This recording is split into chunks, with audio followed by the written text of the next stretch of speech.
আসসালামু আলাইকুম রহমতুল্লাহ। সুপ্রিয় দর্শক, ময়মনসিংহ মহানগরী ও জেলা জামাতের উদ্যোগে বিশাল কর্মী সম্মেলন অনুষ্ঠিত হয়েছে। আপনারা স্ক্রিনে দেখতে পাচ্ছেন হাজার হাজার মানুষের সমাগম। বাংলাদেশ জামাতে ইসলামীকে মানুষ কতটা ভালোবাসে তার একটা নজির আপনারা নিজের চোখে দেখেন।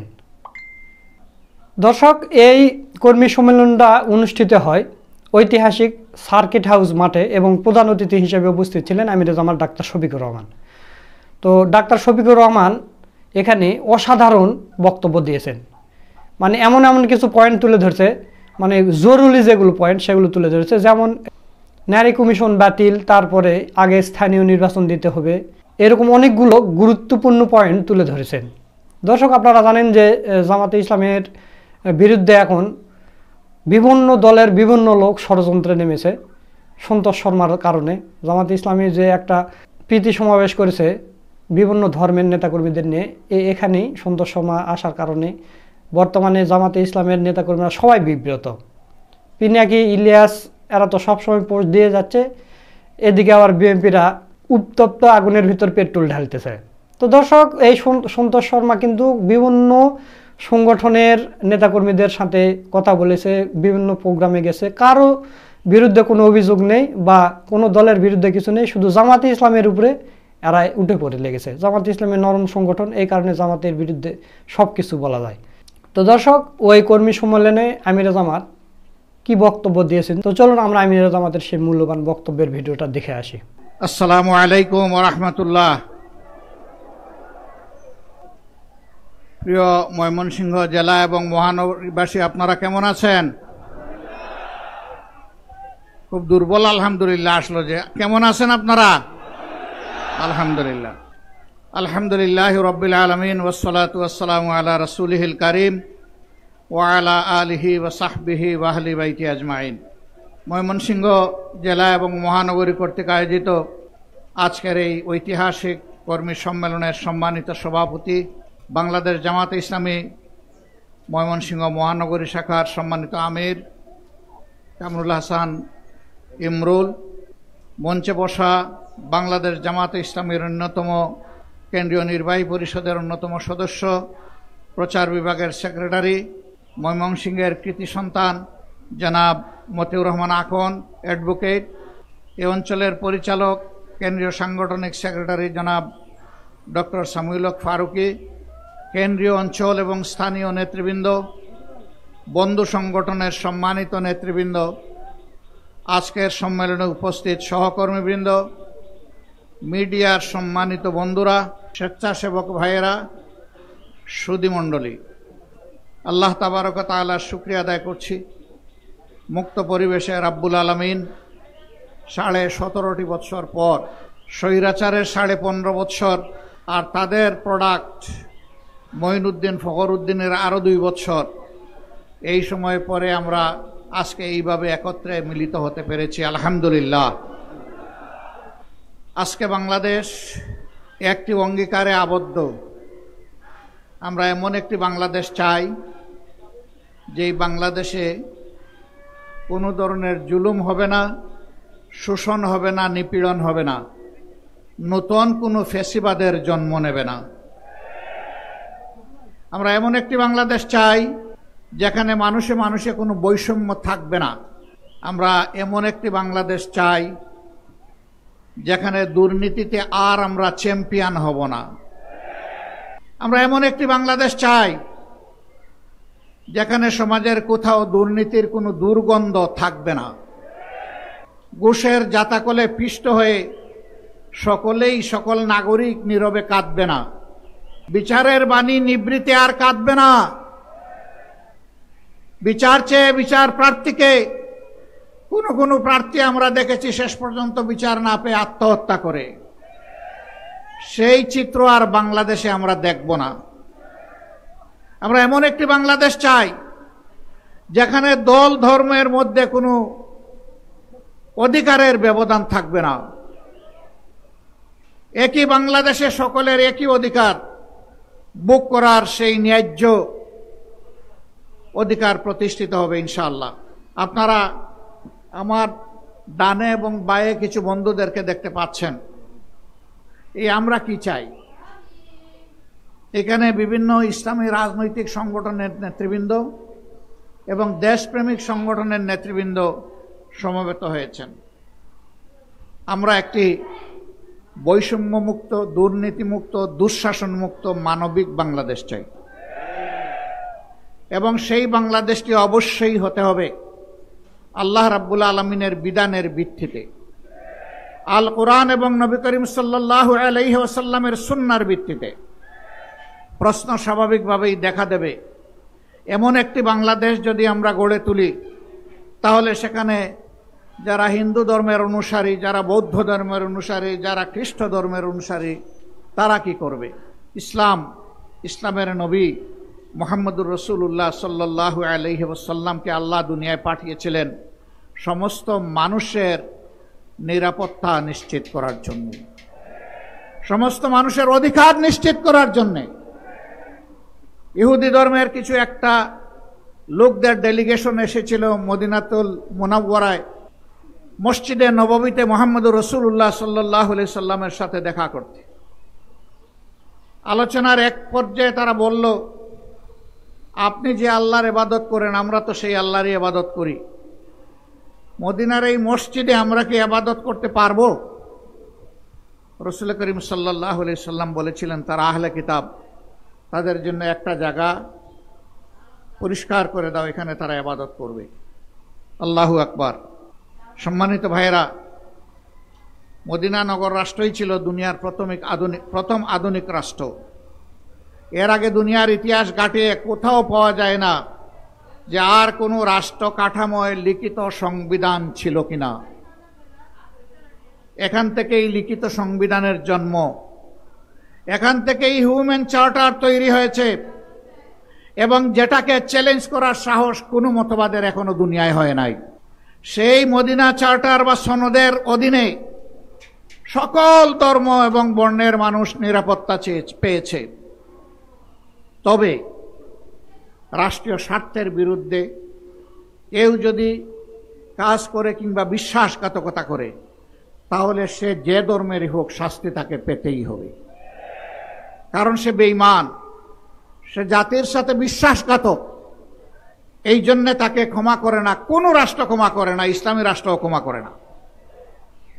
এখানে রাষ্ট্রের ইন্টিগ্রিটির প্রশ্ন, তার সক্রিয়তা, সার্বভৌমত্বের প্রশ্ন। মূল সার্বভৌমত্ব আল্লাহ তাআলা। আল্লাহ রাব্বুল আলামিন জমিনের টুকরা টুকরা রাজত্ব দিয়েছেন।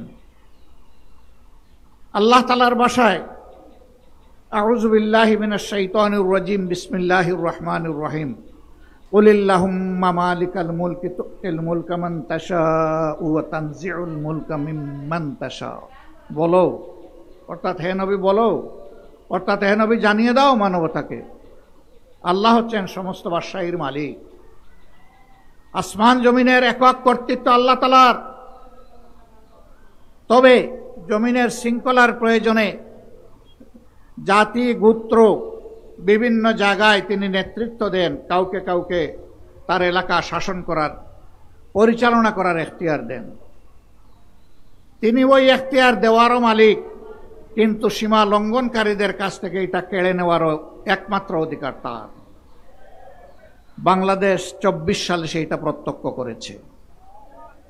যারা ক্ষমতায় ছিলেন তারা হয়তোবা ধরে নিয়েছিলেন কিয়ামত পর্যন্ত তারা ক্ষমতায় থাকবেন।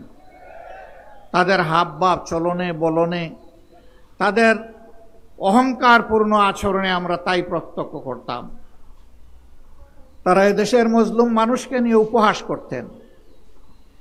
দেশপ্রেমিক ইমানদার লোকদেরকে ফাঁসি দেওয়ার পরে তারা উল্লাস প্রকাশ করেছেন, মিষ্টি বিতরণ করেছেন, আমরা শুনেছি। আল্লাহ তাআলা আদালতে আখেরাতে সকলের বিচার, যার যার পাওনা ঠিক মতোই আল্লাহ সমঝাই দিবেন, এর কোনো ব্যতিক্রম হবে না। সম্মানিত ভাইয়েরা, এই ভাইদেরকে আমি আর কষ্ট দিচ্ছি না, আমরা আপনাদেরকে আশ্বস্ত করছি, মানবিক বিধান কায়েমে আমরা এক, আমাদের মধ্যে কোনো পার্থক্য নেই। এই দেখেন, আমরা হাতে হাত ধরে এক হয়ে গেলাম, কোনো পার্থক্য নেই। আমাদের আল্লাহ এক, আমাদের নবী এক, আমাদের জীবন বিজ্ঞান আল কোরআন, এর ভিত্তিতে আমাদের ঐক্য, এবং ইনশাআল্লাহ আমরা সেই ঐক্যবদ্ধ বাংলাদেশ গড়ব ইনশাআল্লাহ।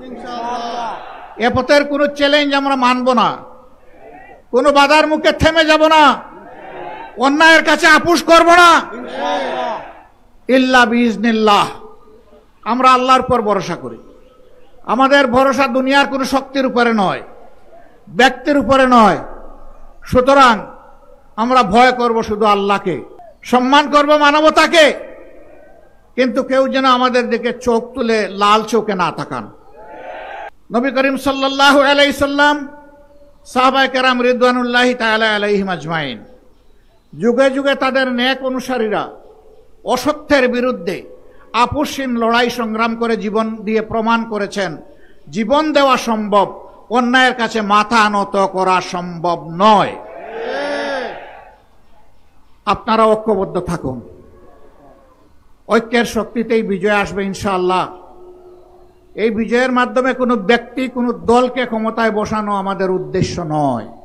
এই বিজয়ের মাধ্যমে মানবতার বিধানকে মানুষের কাছে সামাজিকভাবে উপস্থাপন করা, উপহার দেওয়া আমাদের উদ্দেশ্য। আপনারা বুঝতে পারেন। আলহামদুলিল্লাহ, এই যে বাংলাদেশটা চাই, এই বাংলাদেশ গড়বেটাকে আল্লাহ তাআলার আসমানের ফেরেশতা এসে এই ময়দানকে সোজা ঠিকঠাক করে দেবেন। কার মাধ্যমে এটা হবে? এদেশের জনগণের মাধ্যমে, জমিনের মানুষের মাধ্যমে এই কাজ সম্পন্ন হতে হবে। এই জন্যে সোনার দেশ করতে হলে সোনার মানুষ চাই। সমাজে ন্যায় বিচার কায়েম করতে হলে আগে নিজের উপর ইনসাফ করতে হবে। নিজের উপর ইনসাফ করার মানে হচ্ছে আমার উপর আমার শরীরের যে হক আছে, আমার পরিবারের যে হক আছে, আমার প্রতিবেশীর যে হক আছে, আমার আত্মীয় স্বজনের যে হক আছে, আমার সমাজের যে হক আছে, আমার দেশবাসীর যে হক আছে, আমি সেই হকের ব্যাপারে ইনসাফ করছি কিনা। এই ইনসাফ করতে হলে আল্লাহ তাআলাকে ভয় করতে হবে। সম্মানিত ভাইয়েরা, আল্লাহর ভয়ের যে হৃদয়ে সিক্ত থাকে, ওই মানুষটি কখনো মানুষের জীবন, ইজ্জত এবং সম্পদের উপর হাত দিতে পারে না। বরঞ্চ প্রত্যেকটি মানুষ সেই সমাজের পরস্পরের জীবন, ইজ্জত এবং সম্পদের পাহারাদার হয়ে যায়। সমাজের বিচার প্রভাবশালীদের জন্য এক ধরনের, আর সাধারণ মানুষের জন্য আরেক ধরনের। এটি ওই সমাজে চলবে না, এটা অচল। আমিরুল মুমিনিন হযরত আলী কারমুল্লাহি ওয়াজহু, তার তলোয়ারটি খোয়া গিয়েছিল। তিনি তার সন্ধান পেয়েছিলেন। যার কাছে এই তলোয়ারের সন্ধান পেয়েছিলেন তার বিরুদ্ধে তিনি প্রধান বিচারপতির আদালতে তলোয়ার ফিরে পাওয়ার জন্য মামলা করেছিলেন। প্রধান বিচারপতি তাকে বলেছিলেন, কত তারিখে উপযুক্ত সাক্ষী নিয়ে আপনি হাজির থাকবেন, আসামিকে আমরা হাজির করব। অভিযোগকারী এবং অভিযুক্ত আর সাক্ষী সবাই হাজির হলেন। বিচার শুরু হলো।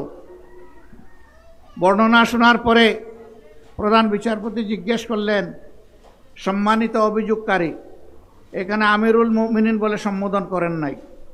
আদালতে তিনি এসেছেন বিচার প্রার্থী হিসাবে, সেইভাবেই তাকে সম্বোধন করা হয়েছে। আপনি আপনার অভিযোগের পক্ষে উপযুক্ত সাক্ষ্য উপস্থাপন করুন। তিনি তার বড় ছেলেকে উপস্থাপন করলেন। তিনি চিনেন, তারপরেও জিজ্ঞেস করলেন, আপনি যার অভিযোগের ব্যাপারে সাক্ষী দিতে এসেছেন তিনি কি আপনার কোনো আত্মীয় হন? বলে, হ্যাঁ, তিনি আমার পিতা হন। বললেন যে, দুঃখিত, আপনার সাক্ষ্য আমি গ্রহণ করতে পারলাম না। এরপরে দ্বিতীয় সাক্ষী উপস্থাপন করা হলো। তাকেও বিচারপতি চিনেন। জিজ্ঞাসা করলেন, আপনি কি ওনার কোনো আত্মীয় হন? বলে, হ্যাঁ, আমি ওনার পুত্র হই। বললেন, দুঃখিত, আপনারও সাক্ষী গ্রহণ করা গেল না। এবার অভিযোগকারীকে জানতে চাওয়া হলো, আপনার কোনো বিকল্প সাক্ষী আছে কিনা। তিনি বলেন, সাক্ষীর জগতে আমার এইটুকুই সম্বল, এর বাইরে আমার কোনো সাক্ষী নাই। বিচারপতি রায় দিলেন, আপনার অভিযোগ খারিজ হয়ে গেল, আপনার দাবি প্রতিষ্ঠিত হলো না, আপনি মামলায় জয়লাভ করতে পারলেন না। বিচারে সন্তুষ্ট হয়ে আমিরুল মুমিনিন চলে যাচ্ছেন, দুই ছেলেকে দুই হাতে ধরে। ছেলেরা বলতেছে, বাবা, উনি কি জানেন না যে আপনি মিথ্যা বলতে পারেন না? উনি কি জানেন না যে আমরাও কোনো মিথ্যা সাক্ষ্য দিতে এখানে আসিনি? বললেন, বাবা, এটাই ইসলামের ইনসাফ, এটা শুধু আমার জন্য নয়, সকলের জন্য এটাই প্রতিষ্ঠিত। সন্তুষ্ট চিত্তে বাপ বেটা চলে যাচ্ছেন। অভিযুক্ত ব্যক্তিটি দৌড়ে গিয়ে বলতেছেন, হে প্রধান বিচারপতি, আমাকে একটু কথা বলার সুযোগ দেন। তিনি বলতেছেন, আপনার আবার কিসের কথা? আপনার বিরুদ্ধে অভিযুক্ত খারিজ হয়ে গেছে, আর কি কথা থাকতে পারে? বলে, এখানেই আমার কথা। বলে, এখানেই আপনার কথা? বলে, হ্যাঁ, এই জায়গায় আমার কথা। তো বলুন কি কথা? আমি সাক্ষী দিচ্ছি এই তলোয়ারটি আমিরুল মুমিনিনের। তার তলোয়ার তাকে দিন। যেভাবেই হোক অন্যায়ভাবেই তলোয়ার আমার হাতে এসেছে। আবার আমিরুল মুমিনিনকে ফিরিয়ে আনা হলো। বললেন যে এই তলোয়ারের এখন যে ধারক বাহক সে তো সাক্ষী দিচ্ছে এই তলোয়ার আপনার, আমার কিছু করার নাই, এই তলোয়ার আপনি নিয়ে যান। এই ব্যক্তিটি চিন্তা করল, সে একজন অমুসলিম ছিল, যেই জীবন বিধান তার রাষ্ট্রের শাসনকর্তাকেও সামান্য আনুকূল্য দেখায় না, আমি কেন সেই জীবন বিধানের বাইরে থাকবো? আমিও ইসলাম কবুল করব। তলোয়ার আপনারটা আপনি নেন, আর আল্লাহ তাআলা আমার পাওনা ইমানটা আমাকে দিয়ে দেন মেহেরবানি করে। তাই হবে ইনশাআল্লাহ। এখানে ওই রাষ্ট্রের প্রেসিডেন্ট, প্রধানমন্ত্রী, বাংলাদেশে যদি কোরআনের শাসন কায়েম হয়, তারা অপরাধ করলে তারাও পার পাবেন না। এখন দুদক গঠন করা হয়েছে। একসময় মানুষ এইটাকে স্যাটায়ার করে বলতো এটাকে দুজক বানানো হয়েছে। যাকে পছন্দ না তাকে কারণে অকারণে বিভিন্নভাবে নির্যাতন করা হচ্ছে, কিন্তু তার চাইতে 100 গুণ বড় অপরাধীকে দেখা হচ্ছে না। ইনসাফের বাংলাদেশ কায়েম হলে ইনশাআল্লাহ ওরকম বেশি বিচারেরও প্রয়োজন হবে না। 2-4টা রায় দেখলেই সবাই টের পেয়ে যাবে অপরাধ করলে কি ধরনের শাস্তি পেতে হবে। ইসলামী আইনের বিরুদ্ধে অপপ্রচার করা হয়। এরা তো ক্ষমতায় গেলে সমস্ত মানুষকে পঙ্গু বানায় ফেলবে। কয় কিভাবে? বলে যে এই দেশের মানুষ, বেশিরভাগ মানুষ জনগণের সম্পদ চুরি করে, তো বেশিরভাগ মানুষের হাত কাটা যদি যায় তাইলে তো এই সমাজটা হাত কাটা বাহিনীর সমাজ হয়ে যাবে। না, হাত কাটা যাবে। এই আইন জারির পরে এই ধরনের অপরাধ যারা করবে তাদেরকে বলে দেওয়া হবে এখন থেকে এই অপরাধের সাথে যাদেরকে পাওয়া যাবে তাদের ক্ষমা নেই। 2 নম্বর দেখা হবে যে লোকটি চুরি করেছে সে কি পেটের জ্বালায় যন্ত্রণায় আগুন নিবানোর জন্য চুরি করেছে। যদি এমন হয়, রাষ্ট্রের দায়িত্ব হবে আগে তার আগুন নেবানো, হাত কাটানো। আগে তার বৈধ আয় উপার্জনের ব্যবস্থা করে দেওয়া। যদি সেরকম কিছু সক্ষমতা তার না থাকে তাহলে রাষ্ট্রকেই পরিবারের দায়িত্ব বহন করতে হবে। এরপরে লোভের বশবর্তী হয়ে কেউ যদি চুরি করে তাহলে 2-1টা হাত কাটা যাবে প্রকাশ্যে, গোপনে নয়, যাতে সারা দেশবাসী এটা থেকে শিক্ষা নেয়। এখন কে সমাজে এই হাত কাটা বাহিনীর সদস্য হতে চাইবে? তখন পরিবারের সদস্যদেরকে বলবে চুরি করব তোমাদের জন্য, হাত কাটা যাবে আমার, আর এই হাত নিয়ে অপমানজনকভাবে আমি বেঁচে থাকব। আমার পক্ষে আজ থেকে আর চুরি করা সম্ভব নয়। জিনার শাস্তি সঙ্গে সার। বলে যে সব মানুষই তাইলে মারা যাবে, এরকম গোপনে ছুটিয়ে প্রকাশ্যে কত ধরনের জিনা হচ্ছে। হ্যাঁ, ওরকম 2-1 জনের শাস্তি হলে বাকিরা তওবা করে আড়ালে চলে যাবে ইনশাআল্লাহ। মা বোনরা নিরাপদ হয়ে যাবে। বেদনাদায়ক ঘটনা, মাগুরার 11 বছরের মেয়েটাকে কি করা হয়েছে আপনারা জানেন। চিড়ে ফিড়ে শেষ করে দেওয়া হয়েছে। মাগুরার আসমা, আমরা সেখানে গিয়েছিলাম।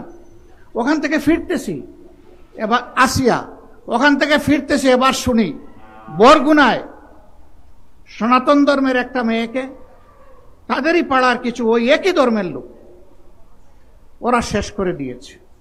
খুন করে নাই, কিন্তু তার সম্পদ নষ্ট করে দিছে, ইজ্জত নষ্ট করে দিছে। বাবা প্রতিকার চেয়ে আদালতে, থানায় মামলা করেছিল, বাবাকে কুপিয়ে খুন করে ফেলেছে।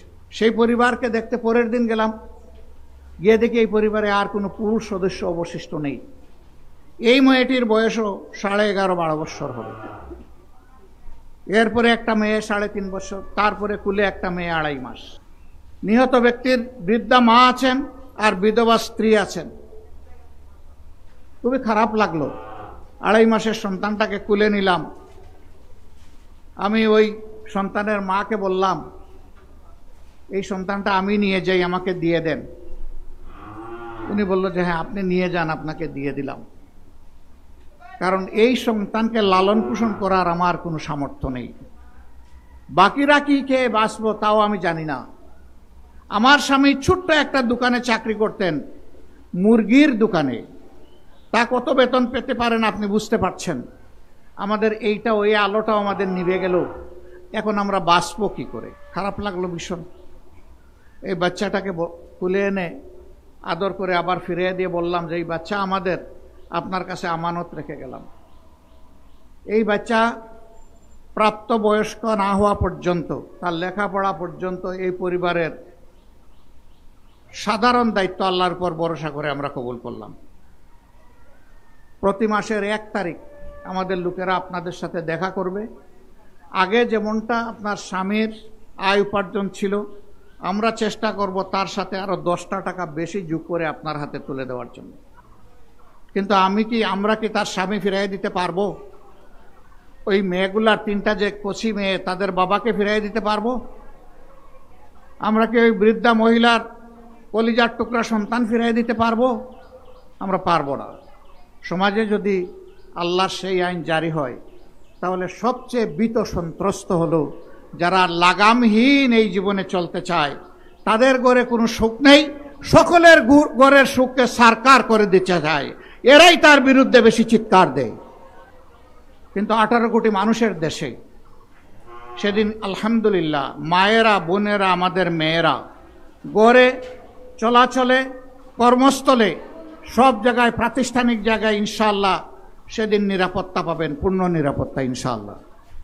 এমন একটি দেশ গড়তে হলে আগে সোনার মানুষ গড়তে হবে, যে মানুষ আল্লাহকে ভয় করবে, মিথ্যা কথা বলবে না, মানুষকে ধোঁকা দিবে না, প্রতারণা করবে না, মানুষের ইজ্জতের উপরে হাত দিবে না, চাঁদাবাজি করবে না, দখলদারি করবে না, ঘুষ খাবে না। সেই মানুষ ঘরে ঘরে তৈরি করতে হবে ইনশাআল্লাহ।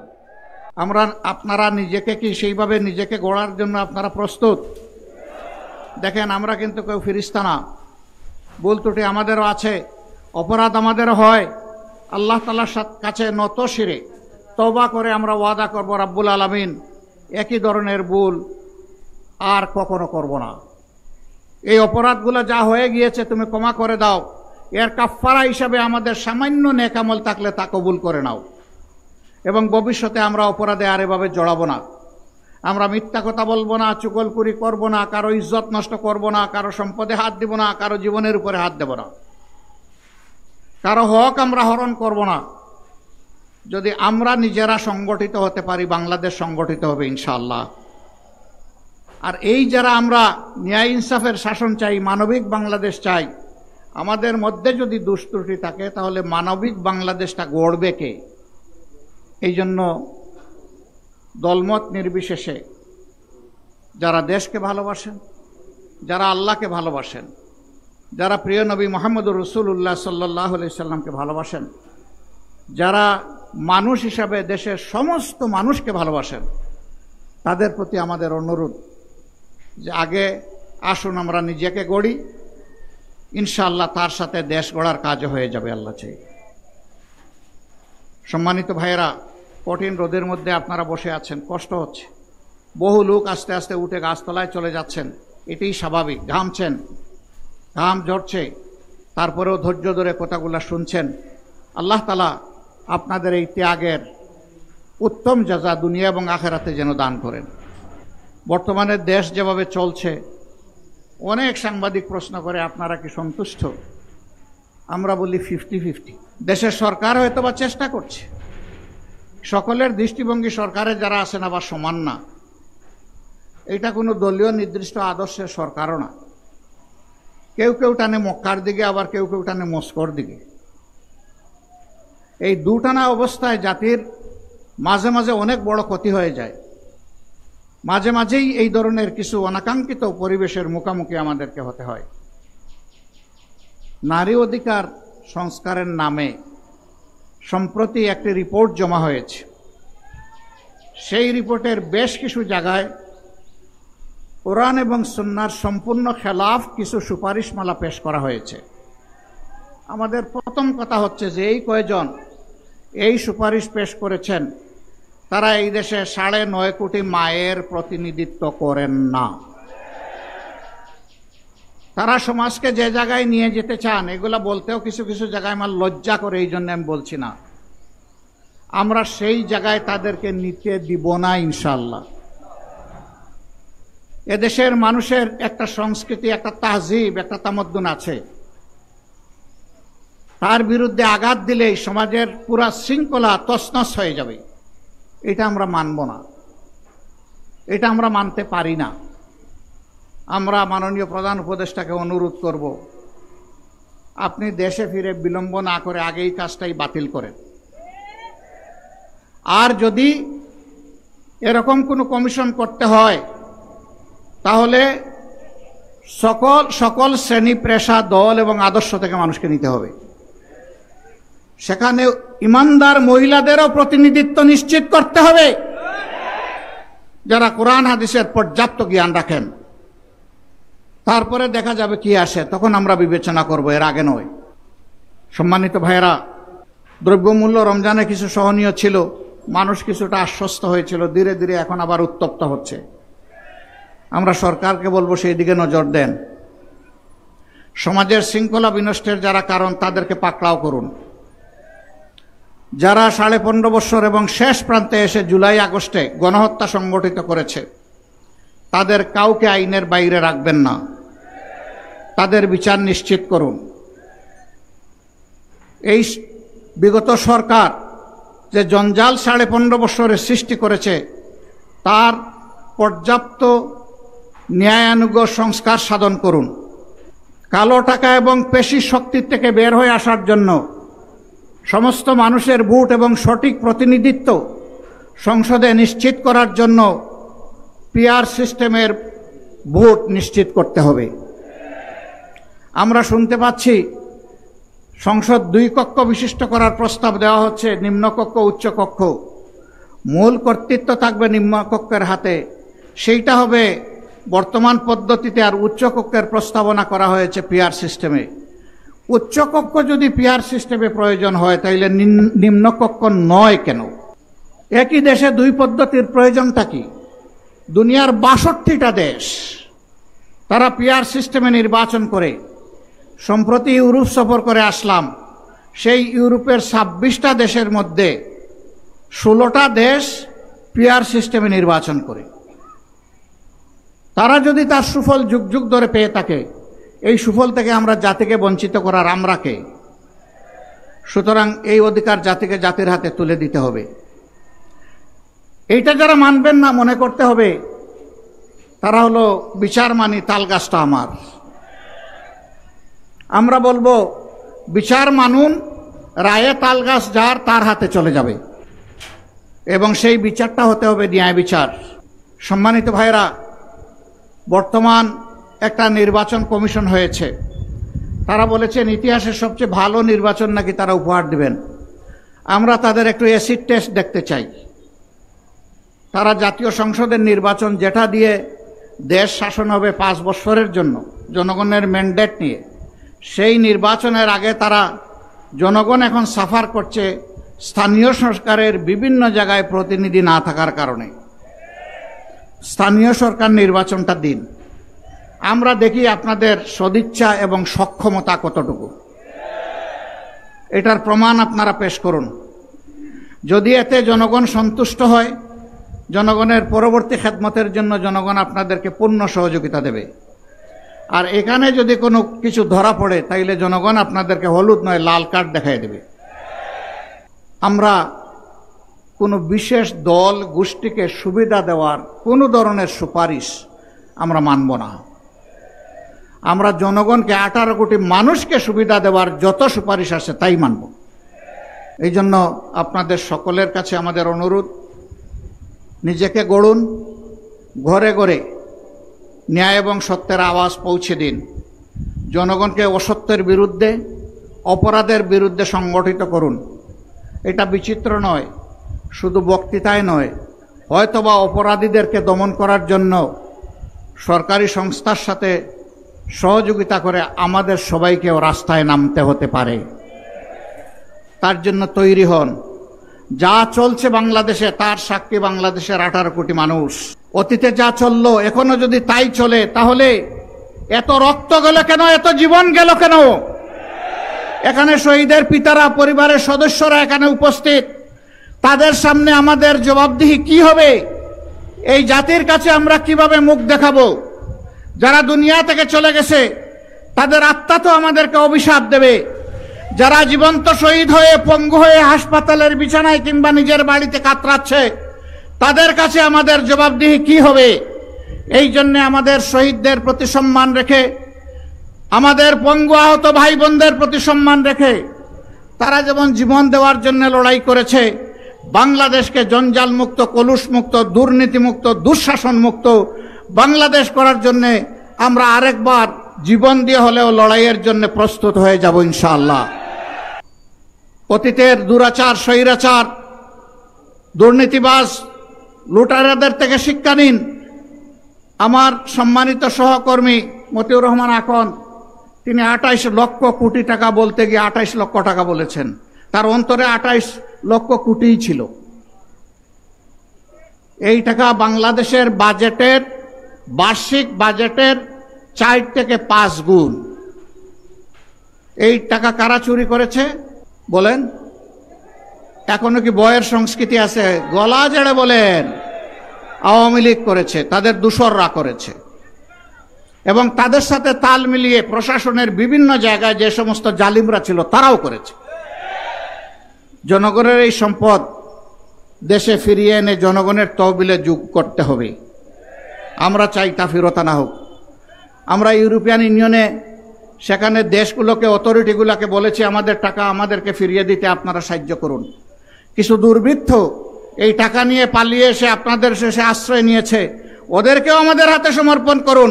ওদের চুরি করা টাকাও আমাদের হাতে সমর্পণ করুন। সম্মানিত ভাইয়েরা, জুমার দিন আমি আর কথা বাড়াচ্ছি না। আল্লাহ তাআলার কাছে আসুন, আমরা সবাই প্রার্থনা করি। আর অতীতের পছাগোলা রাজনীতিতে নয়, বরঞ্চ নূতন রাজনীতির উত্থান হোক। তরুণ যুবকদের কাছে আমাদের বিনয়ী অনুরোধ, দুনিয়ার সমস্ত পরিবর্তন হয়েছে তরুণদের উপর ভর করে, তাদের বাহুর উপর ভর করে। এমনকি জুলাই আগস্ট বিপ্লব হয়েছে এই দেশে তাদেরই নেতৃত্বে। তোমরা যে আশা আকাঙ্ক্ষা স্বপ্ন নিয়ে জীবন দেওয়ার জন্য রাস্তায় নেমে এসেছিলে, তোমাদের বহু সাথী চলে গেছে, আল্লাহ তোমাদেরকে বাঁচিয়ে রেখেছে। তোমরা এই লড়াই থেকে বিশ্রাম নিও না যতদিন পর্যন্ত তোমাদের ন্যায্য দাবিগুলা প্রতিষ্ঠিত না হবে। আল্লাহ রসুল সাল্লাল্লাহু আলাইহি সাল্লাম মানবতার দিনও প্রতিষ্ঠিত করেছেন এই যুবকদেরকে সাথে নিয়ে। বাংলাদেশ যুবকেরা, তোমরাও জেগে উঠো, কল্যাণের বিধান কোরআনকে অন্তরে ধারণ করো, আল্লাহর শক্তিতে বলিয়ান হয়ে অসত্যের বিরুদ্ধে রুখে দাঁড়াও। তোমরা হবে আমাদের আগামীর নেতা, আমরা ইনশাআল্লাহ হব তোমাদের সহকর্মী। এমন একটি বাংলাদেশ গড়ে তোমাদের হাতে আমরা উপহার দিয়ে তোমাদেরকেই দেশ এবং জাতির খেদমতের সুযোগ করে দিতে চাই। এগিয়ে আসো, এগিয়ে আসো আল্লাহর দিকে, এগিয়ে আসো সত্য বিধানের দিকে, এগিয়ে আসো ন্যায় এবং ইনসাফের দিকে, এগিয়ে আসো দল ধর্ম নির্বিশেষে সমস্ত মানুষের অধিকার প্রতিষ্ঠার দিকে।